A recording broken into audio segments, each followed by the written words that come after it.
and I cannot be more proud of my team that tonight they show heart, they show passion, they show intelligence, good football, but also good mentality. As you said, it is not easy to start the game. Actually, I think we start very well the game, and then probably in a kind of casual play, we concede the first goal, and then coming back, we start with some nervousness, but then we came back with 3 goals in the first half, and even in the second half, because it is not easy again. A PK for us always PKs when they kick Shande, it's not a PK. For us, it's always a PK. So we concede that PK is 3-2, and that moment is also a moment of pressure, and we were able to handle that, and then coming back in the game with 2 more goals, and we closed down the game. Gonzalo, you said during the week that you would prepare for Messi. At what point did you find out he wouldn't play, and did that change anything last minute for you in terms of tactics? And then just describe how important these 3 players are, that Saba, Xande Silva, and Muyumba, that they all played really well today. Well, I checked your Twitter account to know that he wasn't coming, and the pizza and the tomatoes on the pizza and all that. But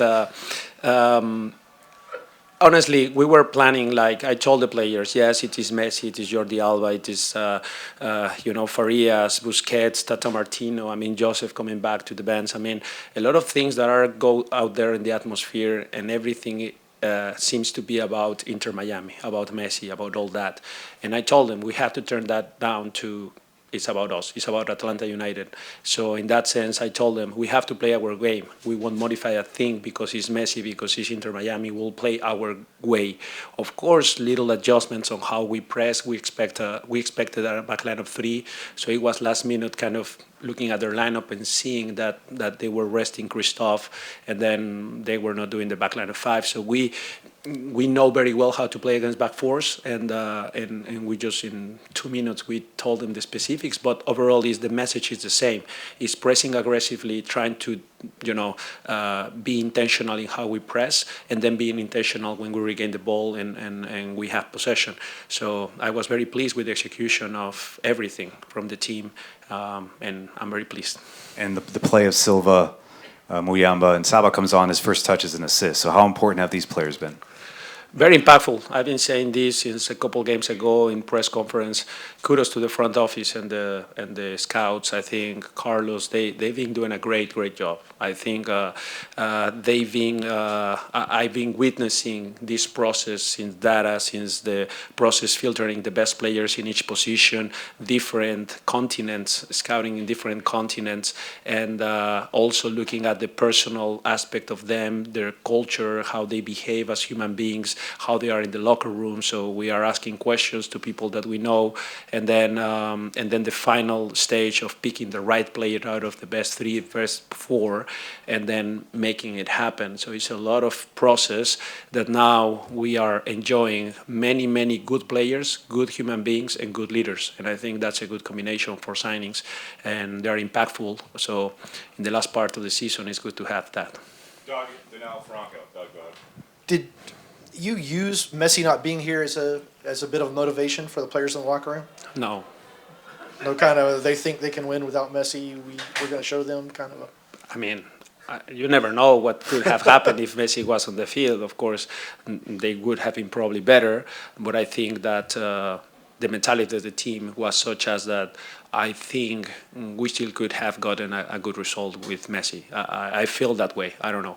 I feel that the mentality, the football, the ideas were there, and I was very confident. Danelle? Coach, talk about how well Caleb Wiley played tonight.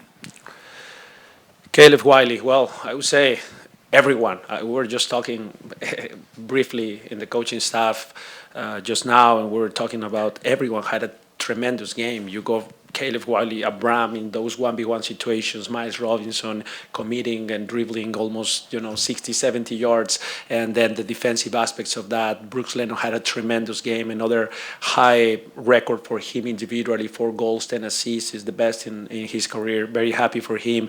I mean, Brad, some good saves, managing, controlling the tempo, very composed, good leader.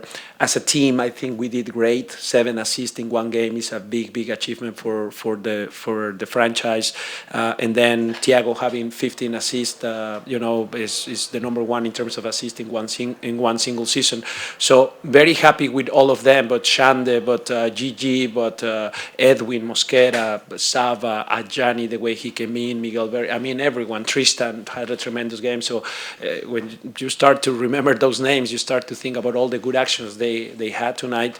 So it would be very unfair for me just to highlight one, because it was a team effort. It was a very good performance by everyone, individually and collectively. Joe, Jarrett, and Franco will come back to you. We skipped, unfortunately. Joe, go ahead. Gonzalo, congratulations on the win tonight. You talked about the players and what they've added to the team. When you get this kind of win, when you're kind of pouring the goals on at the end in front of 70,000 people, does that potentially give you just a springboard to go forward through the rest of the season? What do you mean? Like, just in terms of the confidence of the players and how they feel when they take onto the pitch on this big pitch in this big stadium? Yes, it give us probably tell us that we are heading in the right direction. I would say that. Now, the job is not done at all. Like, we are still not in the top four. Still, we are not for sure in playoffs. There are still many things to do. Some teams have couple games ahead of us, so we still need to catch up in a few. Tonight we're going to enjoy for sure, because it's been a fantastic night for us, for the fans, for our families, for the staff, and today we are going to enjoy.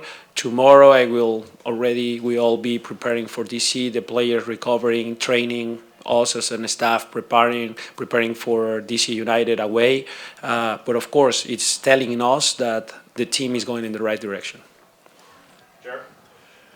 Coach, you're playing against a team tonight with Miami that likes to control the game with the ball the way you do. How happy were you with the way the team was chasing that fourth goal to put the game away, but not getting overextended and putting themselves in too much danger? Yes, it's a very good point, yours, because we've been discussing with the team, with the players always. Once we get a little bit of an advantage in the game, what's the best way to sustain that advantage and get the 3 points, actually, because Dallas, we were winning 2-1 and then they equalized on us, and Cincinnati, we're winning 1-0 and then we lost the game. So we've been talking about those things, and of course the clean sheet mentality. Today we didn't achieve it, of course, but for me they were too casual. The goals, the chances, I don't think they create enough chances like we did, but I think the team was very solid defensively as well. But at the same time, we're always talking about the best way to get that, to sustain the advantage is to increase it. We're winning 2-1, the best way is 3-1. Now we're 3-1, what's the best way? 4-1, that's the best way to make sure that we get the 3 points. So it has to be a balance of enough attacking-minded situations, but the same countermeasures to make sure we are not open in transition. Franco in the back end, right, Coach. Gonzalo, Franco Panizo of Miami Total Football in South Florida, and Bola Vip in Argentina. Back here. 2 questions in one. At least 4 of the 5 goals come from crosses from the wings. Was that just what the game gave you? Was that something you guys studied and analyzed against Inter Miami? And the second one, kind of going into that, is you were criticized a good bit in the Inter Miami Atlanta game in the Leagues Cup for the execution of the play, the tactics. What did you tweak going into this one to adjust the team's game plan? Well, it was part of the game plan that the whole staff put together for the players. I think it was something that, of course, is the video analyst Mac and Jose, they've been scouting with Rob Inter Miami. It's our coaches also doing the job. We've been emphasizing those type of movements on the flank. The first goal, a good overlap from Brooks Lennon on Edwin Mosquera. We've been working a lot of that. Shande Silva 1v1 is always a good deal for us. Then Saba crossing from those areas in transition. We've been working a lot in transition. So many things from what we have been training in the last days pay off tonight. The same with the movement inside the box, I think was pretty good. We always emphasize certain areas, depends on where is the crossing come. And I think the players execute very well what they've been training. But it was not anything really specific about Inter Miami. It was also the way we want to attack. Gonzalo, I forget what goal it was, but it was all 3 DPs that combined on the goal. I forget which one it was. But, I mean, you talked about the DPs earlier and just the job the scouting department has done, Carlos has done, and the staff have done to attract those players. I mean, that has to give you excitement at these next few matches before the playoffs that these are guys that can step up. So how do you keep this momentum going with the three of them? Yes, again, I think it's normal that in MLS, when you have three DPs, you want them to produce. And I think tonight, the three of them were very good in different phases. Probably actually Yaku and Thiago were not very active in the final third in terms of, creating many chances, but they were very good in many other aspects of the game. Then Saba came when the game was a bit more open and put the quality from the flank. But it's good to see that. I just talk about the signings and how good they've been, how impactful.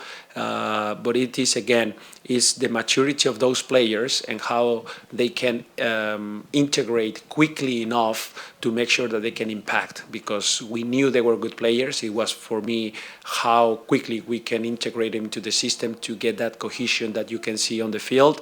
With that said, I think they still can be way better. There are moments where Shande, Thiago, Gigi, Sava, Edwin, Tristan, in the attacking end, plus Caleb and Brooks from the flanks, they can have even better actions, better interactions to create even more chances. So I think we're heading in the right direction, and I hope we can train even more on those combination plays to make sure that we are not predictable in the way we attack in the final third.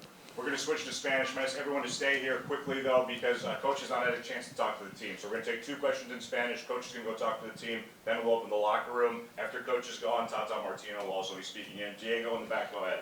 Gonzalo, ¿cómo va? ¿Todo bien? Todo bien, gracias. Gonzalo, preguntarte si esta versión que vimos de Atlanta United hoy es lo más parecido a lo que vos querés que se refleje, a lo que vos trabajás todas las semanas, todos los días para que se vea esto. Y lo otro es, ¿se puede jugar mejor todavía? Porque gente hoy, recién cuando me la cruzaba, me preguntaba si se podía mejorar esta versión. Gracias. Sí, bueno, es difícil decir si siempre esta es la mejor versión que uno quiere. Uno como entrenador tiene que tener la característica de siempre estar insatisfecho y siempre querer más. Es la única manera de seguir creciendo. Y en ese sentido creo que todavía hay muchas cosas por mejorar, que, por ejemplo, mantener en un partido que creo que tuvimos el control en muchas partes del partido, mantener el 0 atrás, por ejemplo, no perder las ventajas, el 3-1, nos anotan el 3-2, manejar mejor los momentos de los partidos, cuándo es poseer el balón, cuándo es atacar en transición, mejores movimientos en último tercio. Creo que hay ciertas situaciones que se pueden mejorar, por supuesto, pero creo que la versión que vimos hoy fue a un nivel muy alto. Y me pone muy orgulloso porque siempre lo digo, el fútbol pertenece a los jugadores y hoy los jugadores dieron un gran espectáculo, y una de las cosas que me pone más contento es la comunión con la afición, que hoy vinieron 70 y tantos mil personas.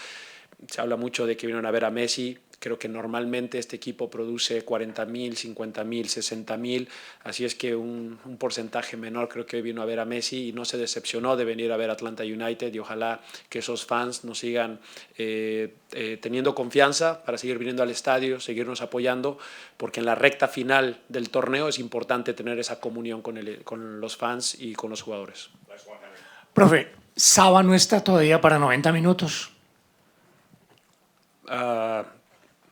Saba lo estará muy pronto. Nos pareció, tuvimos parte del plan de juego, era manejar un poco a Saba. Traía una pequeña molestia él, si bien no jugó tanto en su selección, el viaje no sé qué pasó, pero traía una pequeña molestia, y la verdad es que en los entrenamientos Edwin ha estado muy bien. Creo que fue muy peligroso, y parte del plan de juego era usarlo en esos momentos de carreras a la espalda. Esperábamos a Jordi Alba y creíamos que ese matchup nos podía beneficiar con la velocidad que tiene Edwin en transición, cuando Jordi va muy alto, esa transición. Saba lo estará muy cerca. Sabemos lo que va a dar Saba y estoy seguro que muy pronto tendrá muchos más minutos, pero parte del plan de juego y el lujo que tenemos hoy en día de tener varios futbolistas en gran nivel en los costados. Hoy Tyler Wolff entra y anota otro gran gol. Muy orgulloso por él también porque ha trabajado muy duro, pero tenemos 4 o 5, hoy ni siquiera ocupamos a Derrick Etienne, por ejemplo, ¿no? Entonces, tenemos gente para rotar en esas posiciones y creemos que hoy fueron los indicados.